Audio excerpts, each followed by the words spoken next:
اور یہ حقیقت بات ہے میرے بھائیوں، اس امت میں سیدنا ابوبکر صدیق رضی اللہ تعالیٰ عنہ کی مبارک ساتھ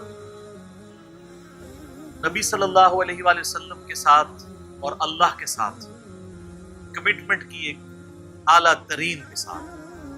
صحیح بخاری میں حدیث ہے، نبی صلی اللہ علیہ وآلہ وسلم نے فرمایا مجھ پہ مال اور وقت کے اعتبار سے تمام مخلوق میں سب سے زیادہ احسان ابوبکر کی۔ دو ہی چیزیں ہو سکتی ہیں نا، یا آپ کسی کو اپنا مال دے سکتے ہیں یا وقت۔ وقت زندگی، آپ بھی وقت دے کے یہاں بیٹھے ہیں، یا مال خرچ کریں گے یا وقت۔ ایون جو مال بھی آپ خرچ کر رہے ہیں وہ بھی وقت ہی ہوتا ہے، کیونکہ وقت لگا کے آپ نے مال کمایا ہوتا ہے۔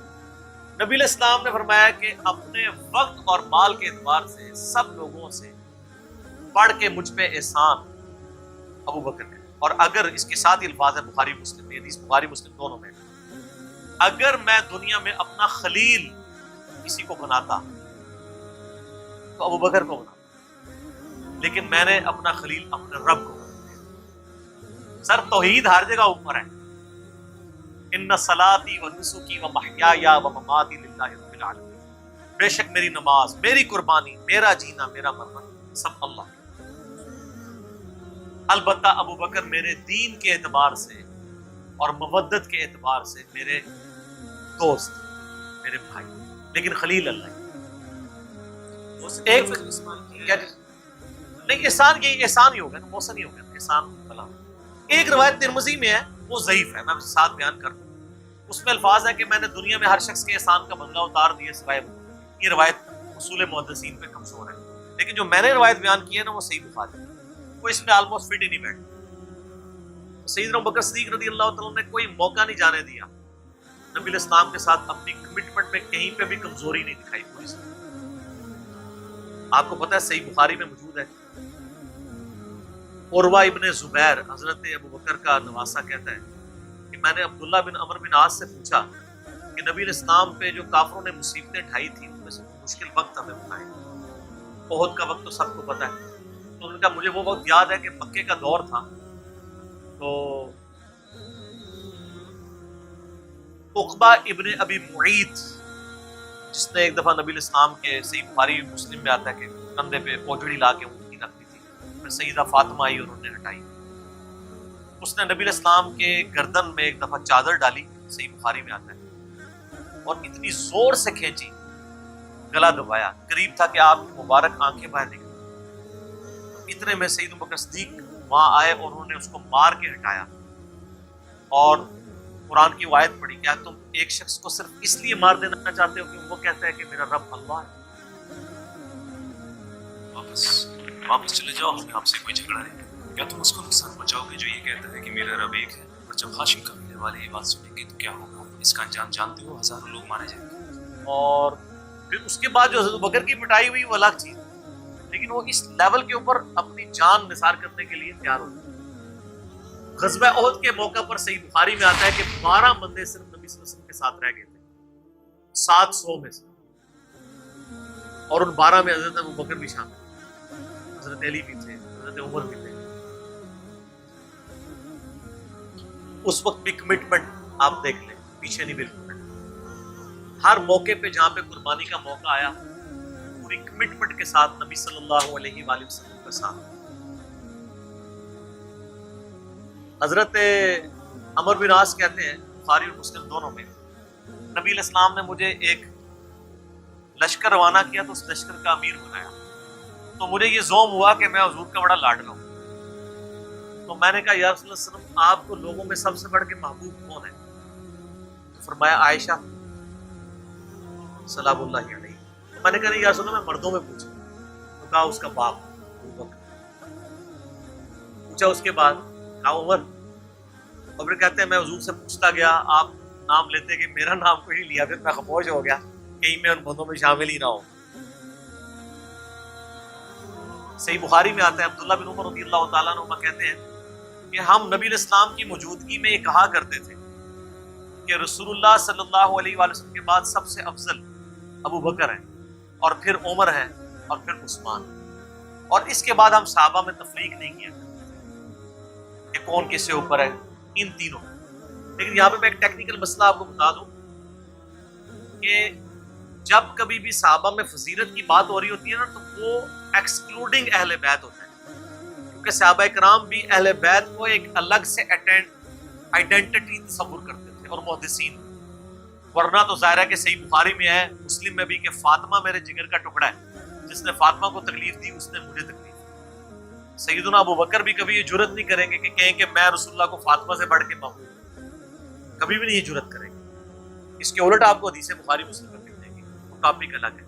میں ایک شرعی مسئلہ سمجھا رہا ہوں، محدثین کے ہاں، صحابہ کے ہاں، جب کبھی بھی صحابہ کی فضیلت کی بات ہو رہی ہوتی ہے تو وہ ادر دین اہل بیت ہوتی ہے، یعنی اگر یہ فضیلت کی بات ہو رہی ہے تو اس میں حضرت فاطمہ، حسن و حسین، حضرت علی شامل نہیں ہے، وہ الگ سے ہیں، وہ کیٹیگری الگ ہے، وہ اہل بیت کی کیٹیگری میں فال کرتی ہے، اور یہ اہل بیت کی کیٹیگری اتنی سٹرونگ ہے، آپ حدیث کی کتابوں میں دیکھیں گے کہ صحابہ کرام کے فضائل میں چیپٹر الگ ہے، اہل بیت پہ الگ ہے، اور امہات المومنین پہ الگ ہے۔ ایون امہات المومنین کو بھی اہل بیت سے الگ سے ذکر کیا جاتا ہے۔ اہل بیت کی ٹرم جو محدثین کے ہاں مانی جاتی ہے، اگرچہ امہات المومنین بھی اہل بیت ہے، لیکن وہ اسپیسیفکلی سیدنا علی، حسن حسین اور سیدہ فاطمہ کی، تو یہ میں آپ کو کیٹیگری بتاؤں۔ تو بہرحال یہ خود مولا علی علیہ السلام کے بارے میں صحیح بخاری میں آتا ہے، محمد ابن حنفیہ نامی ایک عورت سے حضرت علی کا بیٹا تھا، اس کا نام تھا محمد۔ حضرت فاطمہ کی زندگی میں تو حضرت علی نے دوسری شادی نہیں کی، وہ صحیح بخاری مسلم میں آتا ہے، نبی علیہ السلام نے ان کو منع کیا تھا، ان کی خصوصیت۔ بعد میں انہوں نے کچھ شادیاں کی، اس سے بھی اولاد ہوئی، جس میں حضرت سیدہ حنفیہ نامی ایک عورت تھی، ان سے ایک بیٹا تھا محمد ابن حنفیہ۔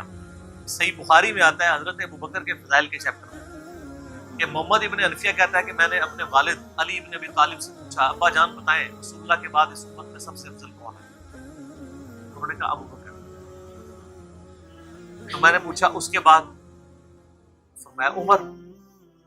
اور ان کا میں تیسری دفعہ میں نے سوچا کہ میں اگر پوچھا تو یہ عثمان کا نام دے، تو میں نے کہا اس کے بعد تو آپ کا ہی نمبر ہوگا، لیکن وہ تو علی تھے نا، تو انہوں نے کہا کہ میں تو عام مسلمانوں کی وَمَنْ أَحْسَنُ قَوْلًا مِّمَّنْ دَعَا إِلَى اللَّهِ وَعَمِلَ صَالِحًا وَقَالَ إِنَّنِي مِنَ الْمُسْلِمِينَ۔ اس سے بڑھ کر کس کی بات ہو سکتی ہے جو لوگوں کو اللہ کی طرف بلائے، خود بھی نیک اعمال کرے، اور پھر بھی کہ میں عام مسلمان ہوں، سے مسلمان، میں بھی مسلمان ہی ہوں، بہت بڑا پیر فقیر یا کوئی اپنے آپ کو ایکسٹراڈنری نہ ماننا چاہیے۔ اس حدیث میں بھی سیدنا ابو بکر صدیق رضی اللہ تعالیٰ کی فضیلت کو خود مولا علی نے بیان کیا۔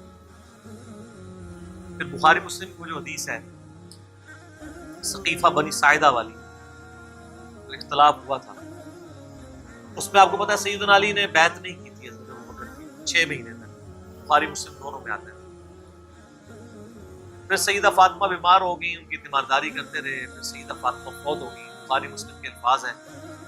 حضرت علی نے حضرت فاطمہ کی وفات کے بعد دیکھا کہ لوگوں کا رجحان ان سے کم ہونا چاہیے، جب تک حضرت فاطمہ زندہ تھی تو ظاہر ہے نبی اسلام کا ایک معاملہ تھا، تو پھر انہوں نے حضرت ابوبکر کو پیغام بھیجا کہ آپ میرے گھر آئیں اور اپنے ساتھ کسی کو نہیں لے کے آنا۔ اس حدیث کو روایت سیدہ عائشہ کر دی ہے، اور حدیث بخاری میں بھی ہے، مسلم میں۔ اور اما عائشہ کہتی ہیں کہ سیدنا علی کی خواہش تھی کہ حضرت عمر نہ جائیں، کیونکہ ان کے مزاج میں حضرت تیزی تھی۔ تو حضرت ابوبکر حضرت علی کے گھر جانے لگے تو حضرت عمر نے روکی، ان کا آپ کو میں اکیلے نہیں جانے دوں۔ ہائے ہائے، ابو بکر تو پھر ابو بکر ہے نا، انہوں نے کہا اللہ کی قسم نبی کے گھر والوں سے ہمیں کوئی شر کی امید نہیں ہے، ان کو تھا کہیں بلا کے ایجنسیوں کے ہاتھوں گرفتاری نہ کروا دیں، آج کے دور میں بات۔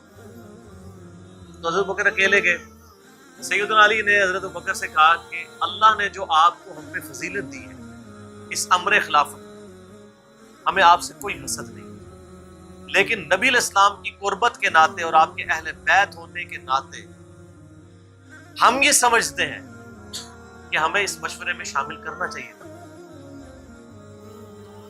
تو سیدنا ابوبکر نے رونا شروع کیا۔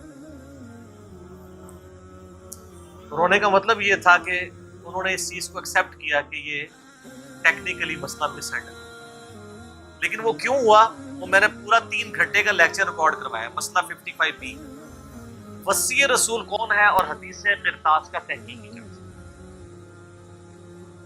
جب رونا شروع کیا تو سیدنا علی نے کہا کہ بس اب میں آپ کی اعلانیہ بیعت کروں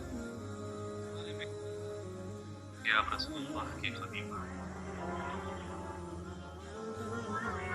اپنا ہاتھ آگے بڑھائیں تاکہ میں بیعت کر سکوں۔ یہ ہے للہیت، ورنہ وہ کہتے ہیں کہ ابو بکر میں بیعت کرتا ہوں، باہر جا کے بتا دینا۔ یہ کام ہوتا تو اکڑ والا ہوتا، لیکن وہ تو علی تھے، اکڑ تو دور دور تک نہیں تھی، زہد تھا، عاجزی تھی، اللہ کا تعارف تھا۔ کہا میں اعلانیہ بیعت کروں گا۔ آج کے ہوتے تو کہتے جی باہر جا کے آپ بتا دیں، میں ایک ٹویٹ کر دوں گا پیچھے سے کہ بس ہو گئی ہے ہمارا آپس میں۔ ظہر کے وقت بخاری مسلم کے الفاظ ہیں، سیدنا ابو بکر نماز کے بعد ممبر پہ چڑھے اور حضرت علی کے فضائل بیان کیے، اور پھر بیان کیا کہ ان کے بیعت نہ کرنے کی وجہ کیا تھی، اور پھر ممبر سے نیچے اتر آئے۔ پھر حضرت علی ممبر پہ چڑھے اور حضرت ابو بکر کے فضائل بیان کیے اور اپنے بیعت نہ کرنے کی وجوہات بتائی، اور پھر اعلانیہ بیعت کی، اور حضرت علی ممبر سے اترے تو تمام مسلمان پھر حضرت علی سے خوش ہو گئے کہ انہوں نے اس مسئلے میں قربانی والا معاملہ۔ تو یہ بھی ایک موقع تھا۔ اس پہ الفاظ ہیں کہ حضرت ابو بکر کہتے ہیں اللہ کی قسم حضرت علی سے روتے ہوئے کہ مجھے نبی کے گھر والے اپنے گھر والوں سے بڑھ کے عزیز ہیں۔ اور آپ کو مزے کی بات بتاؤں، صحیح بخاری میں ایک کرٹیکل حدیث ہے حسن حسین کے چیپٹر کے اندر، امام بخاری نے ڈالی ہے، وہ امہات المومنین کے چیپٹر میں نہیں ہے، حسن حسین والے چیپٹر میں، کہ حضرت ابو بکر کہتے ہیں کہ رسول اللہ کے قرب کو ان کے اہل بیت کے قرب میں تلاش کرو۔ کون کہہ رہے ہیں؟ حضرت ابو بکر۔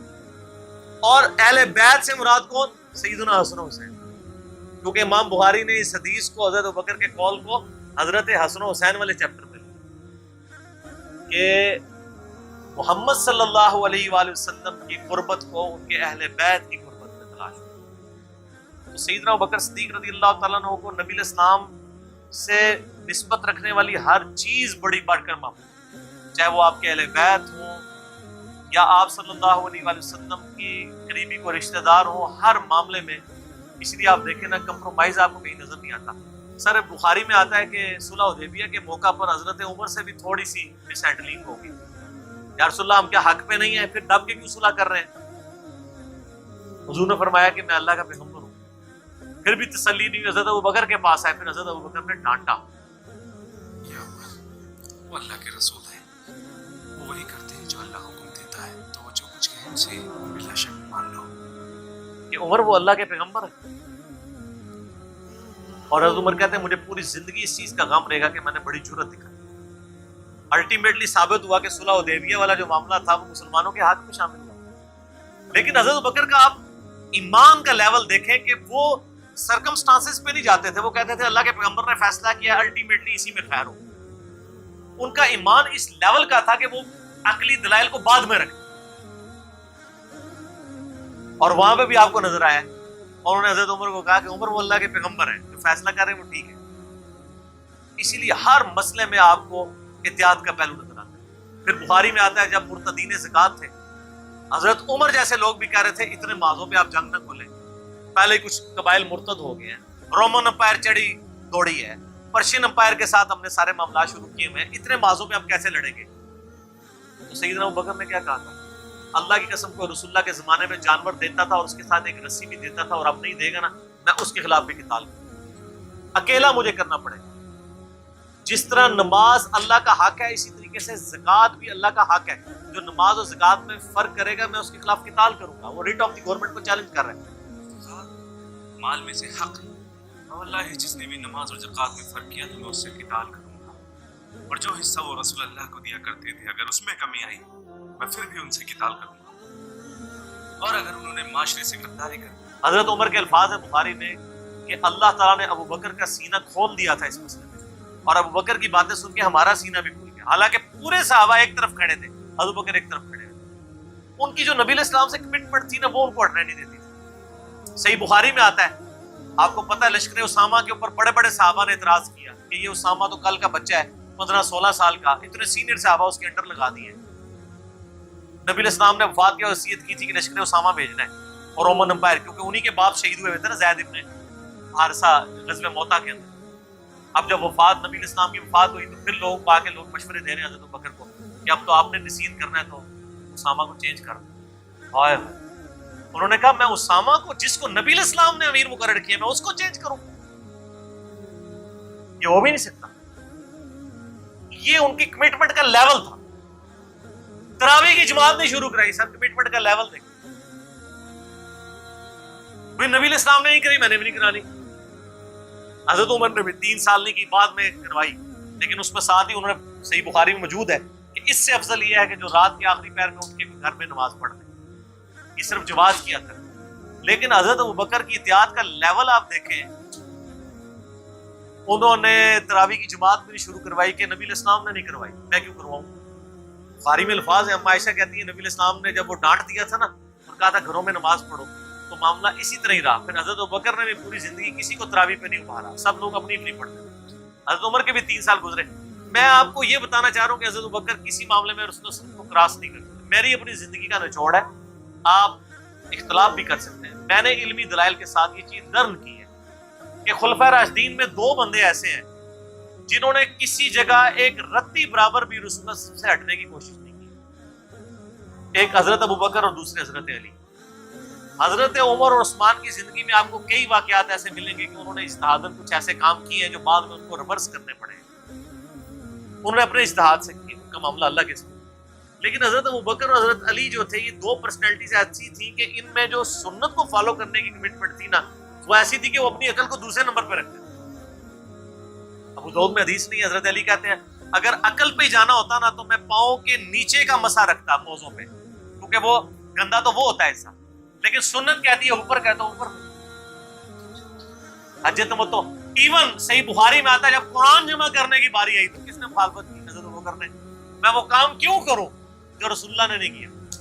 پھر صحابہ سے ڈیبیٹ ہوئی, الٹیمیٹلی حضرت ابوبکر صدیق قائل ہوئے. ان کا پہلا جواب ہمیشہ ہوتا تھا نہ, نبی نے نہیں کیا, نہیں کرنا. اب میرے ساتھ بحث کرو, قائل ہوں گا اور دیکھوں گا کیا رسول کی منشا اس میں شامل تھی تو میں ایگری کروں گا, ادروائز نہیں. اسی وجہ سے حج تمتع میں بھی پابندی نہیں لگائی. حضرت عمر نے لگائی, بعد میں ریورس کرنی پڑی. حضرت عثمان نے بھی لگائی, پھر ریورس کرنی پڑی. صحیح بخاری میں آتا ہے حضرت علی نے مخالفت کی. لیکن حضرت بکر کی زندگی میں آپ کو سنت کے ساتھ کمٹمنٹ کا یہ لیول ملے گا, کبھی ان کو کوئی ڈیسیژن ریورس نہیں کرنا پڑا. ان کی نبی الاسلام کے ساتھ جو عقیدت تھی نا, اور ہر معاملے میں, حتیٰ کہ صحیح بخاری اور مسلم میں آتا ہے. اور نبی الاسلام کا کیا ریگارڈ ہے, بخاری مسلم دونوں میں آتا ہے کہ نبی صلی اللہ علیہ وآلہ وسلم نے, بیماری کے دن تھے آپ نے فرمایا کہ ابو بکر کو میری جگہ نماز پڑھو. تو حضرت عائشہ کہتی ہیں کہ میں نے کہا یا رسول اللہ علیہ وسلم میرے باپ جو ہے رقیق القلب ہے, آپ کی جگہ مصلی پہ کھڑے ہوں گے نا وہ برداشت نہیں کر سکیں گے کہ یہ دن بھی دیکھنا پڑا کہ اللہ کے نبی مصلی پہ نہیں آئے اور میں ان کی جگہ کھڑا ہوں, تو نماز نہیں پڑھا پائیں گے. آپ فرمایا لا, ابو بکر کو ہو کے نماز پڑھائیں. پھر انہوں نے ریکویسٹ کی, نبی الاسلام اتنے غصے میں آئے. بخاری اور مسلم کے الفاظ ہیں, آپ نے فرمایا تم تو یوسف والیاں ہو. اوئے ہوئے, یوسف کو کس نے تنگ کیا تھا؟ زلیخا اور باقی عورتوں نے. کتنی نٹوریس مثال تھی اگر آپ کمپیئر کرنا شروع کریں. بالکل 100% بٹھائیں تو حضرت یوسف کو تنگ کیا نا, اپنی طرف مائل کرنا چاہتی تھی. یہاں پہ وہ والا نیگیٹو پہلو نہیں تھا, لیکن یہاں پہ نبی الاسلام نے اپنی بیویوں کو کیا کہا, تم بھی یوسف والیاں ہو. جس طرح ان عورتوں نے یوسف کو اپنی مرضی کے مطابق چلانے کی کوشش کی تھی, تو مجھے اپنی مرضی کے مطابق چلا رہی ہو. ابو بکر کو کہو کہ نماز اتنی کمٹمنٹ. انہوں نے نماز پڑھائی. صحیح بخاری میں آتا ہے, اما عائشہ کہتی ہیں حضور اپنی وفات کے دنوں میں کہتے تھے, عائشہ میرا ارادہ ہے میں تیرے بھائی عبد الرحمن بن ابی بکر اور تیرے باپ ابی قحافہ ان کی کنیت تھی, اس کو بلاؤں اور ان کو میں لکھ دوں. مجھے خطرہ ہے کہ میرے بعد کوئی ڈیمانڈ کرے گا, لیکن اللہ اور میری امت ابو بکر کے علاوہ کسی کے لیے راضی نہیں.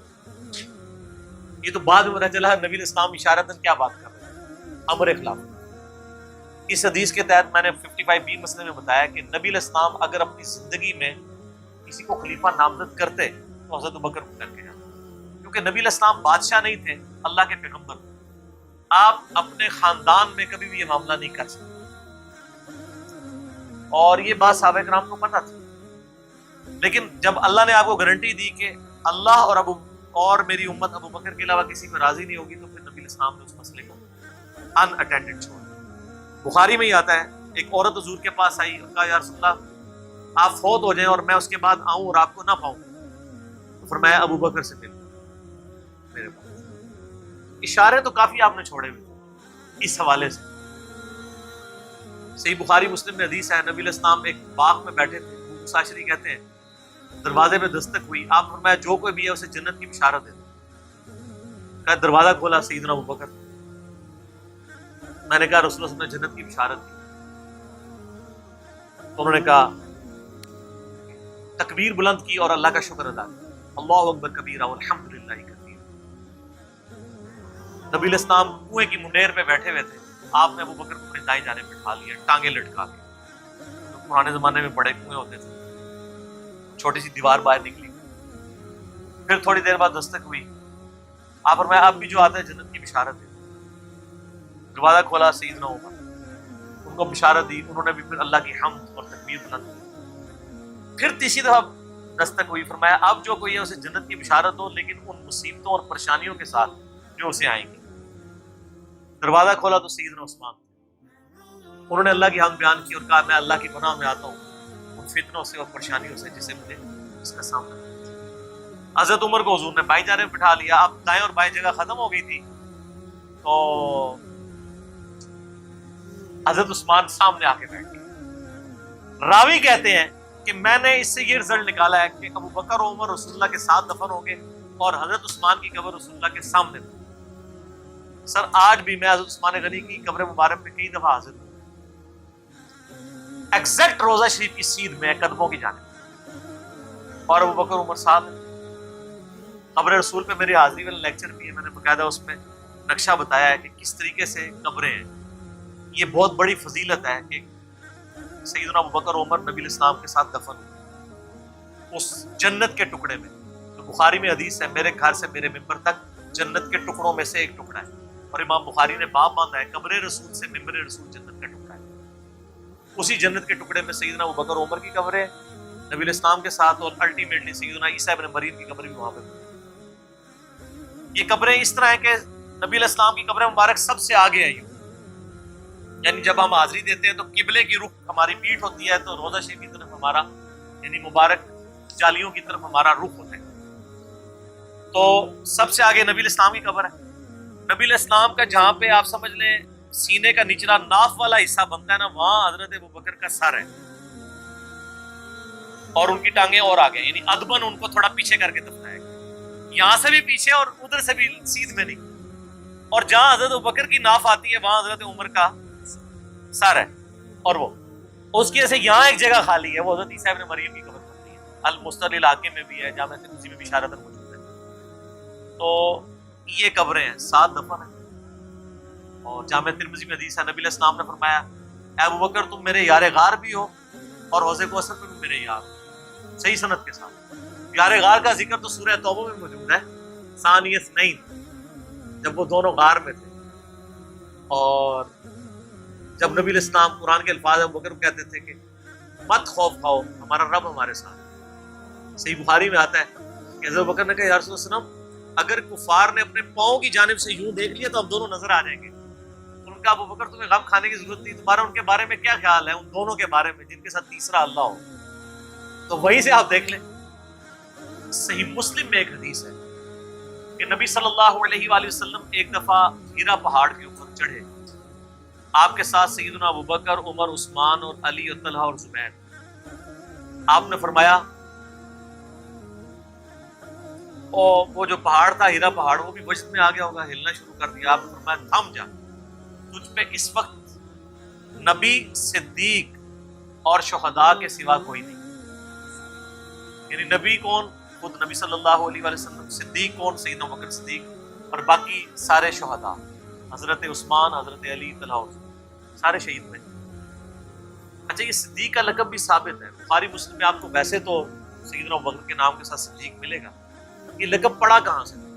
وہ دلائل النبوہ امام بیہقی کی کتاب میں بھی ہے، سنن طبرانی کے اندر بھی، اور کئی کتابوں میں جیسے ابن حبان میں، ابن خزیمہ میں، کہ معراج کے موقع کے اوپر جب نبی صلی اللہ علیہ وآلہ وسلم نے بتایا کہ راتوں رات اللہ نے مجھے بیت المقدس سے تک، خانہ کعبہ سے بیت المقدس اور وہاں سے آسمانوں کی سیر کروائی ہے، تو آپ کو سیدنا ابوبکر کو آ کے کافروں نے کہا کہ دیکھو تمہارا ساتھی کس طرح کی باتیں کر رہا ہے، تو انہوں نے کہا کہ ہم نے نبی صلی اللہ علیہ وسلم کے کہنے پہ اتنی بڑی بڑی چیزیں مان لی ہیں، تو یہ کہہ رہے تھے ٹھیک بات ہے، تو یعنی وہ تصدیق کرنے والے بنے، اس وجہ سے ان کو صدیق کہا ہے۔ ویسے تو قرآن حکیم میں انبیاء کے بعد جو درجہ آیا ہے من النبیین والصدیقین والشہداء والصالحین، وہ بھی الگ سے اس حوالے سے۔ ابو بکر کا مطلب یہ ہر کام میں پہل کرنے والا۔ اور جامع ترمذی میں حدیث ہے، نبی علیہ السلام نے فرمایا ابو بکر عتیق ہے، آگ سے آزاد کیا گیا۔ جو اشرم مبشرہ والی 10 صحابہ کو ایک مجلس میں جنت کی بشارت ہے، اس میں پہلے نمبر پہ ابو بکر فی الجنہ، عمر فی الجنہ، عثمان فی الجنہ، علی فی الجنہ، طلحہ فی الجنہ، زبیر فی الجنہ، عبد الرحمن بن عوف فی الجنہ، ابو عبیدہ ابن جرح فی الجنہ، سعید ابن زید فی الجنہ، سعد ابن ابی وقاص فی الجنہ۔ یہ 10 کے 10 صحابہ ایک مجلس میں جنت کی بشارت۔ سیدنا ابوبکر کی نبی علیہ السلام کے ساتھ کمٹمنٹ کا آپ لیول دیکھیں کہ مزاج آپ کو پتہ بڑا نرم تھا، لیکن جہاں نبی علیہ السلام کا معاملہ آتا تھا تو آپ سے زیادہ مضبوط شخص کوئی نہیں۔ مضبوطی کا تعلق جسم کے مضبوط ہونے سے نہیں ہوتا، ایمان کے مضبوط ہونے سے۔ منکرین زکوٰۃ کے خلاف، مسلمہ کذاب کے خلاف، بڑے بڑے لوگوں کے اس وقت پاؤں جب لڑکھڑانے لگے ہیں تو سیدنا ابوبکر نے فرنٹ سے لیا۔ عرب قبائل جو مرتد ہوئے تھے، عرب کی سرزمین میں جتنے فتنے ہیں 2 سال میں حضرت ابوبکر نے دبا دیے۔ حضرت عمر اس وقت خلیفہ بنے جب عرب کے فتنے ختم ہو چکے، بلکہ اپنے دور میں ہی سیدنا ابوبکر نے رومن اور پرشین امپائر کی طرف بھی سر عمر سیریز دیکھ لو نا، سب کوئی پتہ چلتا ہے، بھیج دیے تھے کام، سٹیبل کیا عرب کی سرزمین۔ جنگ یمامہ ہوئی مسلمہ کذاب کے خلاف، سیدنا ابوبکر کے دور میں ان کے پاؤں کہیں لڑکھڑائے نہیں۔ صدیق رضی اللہ تعالیٰ عنہ کی کمٹمنٹ نبی علیہ السلام کے ساتھ، اور پھر آپ دیکھیں کہ صحابہ میں سب سے زیادہ مضبوط اعصاب کا مالک حضرت ابوبکر تھے۔ صحیح بخاری میں آتا ہے جب نبی علیہ السلام کی وفات ہوئی تو حضرت عمر نے تلوار نکال دی کہ میں اس کی گردن کاٹ دوں گا، لگے گا کہ نبی علیہ السلام فوت ہو گئے۔ اللہ تمہاری زبانیں کاٹ دے گا جس نے بھی یہ کہا کہ رسول اللہ صلی اللہ علیہ وسلم نہیں رہے۔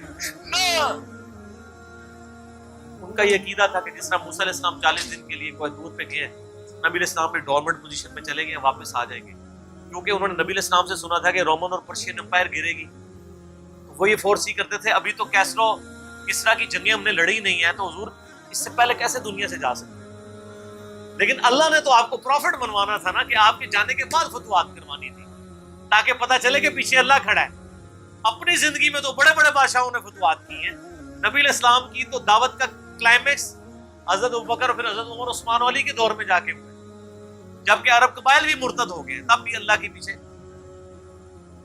سپورٹ تھی۔ والذی ارسل رسولہ بالہدی ودین الحق لیظہرہ علی الدین کلہ ولو کرہ المشرکون۔ اللہ نے اس کو دین کو غالب کر دیا۔ تو بخاری کے الفاظ ہیں، حضرت عمر نے کہا میں اس کی گردن اتار دوں۔ حضرت ابوبکر آئے، انہوں نے حضرت عمر کو دیکھا، اگنور کر کے سیدھا حجرہ عائشہ میں گئے، نبی علیہ السلام کے مبارک کفن کو ہٹا کے آپ کے ماتھے پہ بوسہ دیا اور کہا یا رسول اللہ، اللہ آپ پہ 2 موتیں جمع نہیں کرے گا، ایک موت تو سب کے نصیب ہے، اب تو ہمیشہ کی زندگی آپ کو اللہ نے آخرت کی دے دی ہے۔ اور پھر باہر نکلے، حضرت عمر کو کہا کہ عمر بیٹھ جاؤ، حضرت عمر نے بات نہیں سنی۔ حضرت بکر ممبر کی طرف چڑھے، ممبر پہ چڑھے اور لوگوں سے کہا کہ عمر کو اس کے حال پہ چھوڑو۔ حدیث کے الفاظ ہے کہ لوگ حضرت بکر کا ریگارڈ باقی اصحاب سے زیادہ کرتے تھے، حضرت عمر کو تنہا چھوڑ کے لوگ حضرت ابوبکر کی طرف متوجہ تھے۔ پہلے وہ جو سارا میلہ ان کے گرد لگا تھا شفٹ ہو، تو انہوں نے حمد و صلات کے بعد ان کا اما بعد فمن کان یعبد محمدا فإن محمد قد مات۔ عبادي أما بعد فإنه من كان يعبد محمد إن محمدا الله.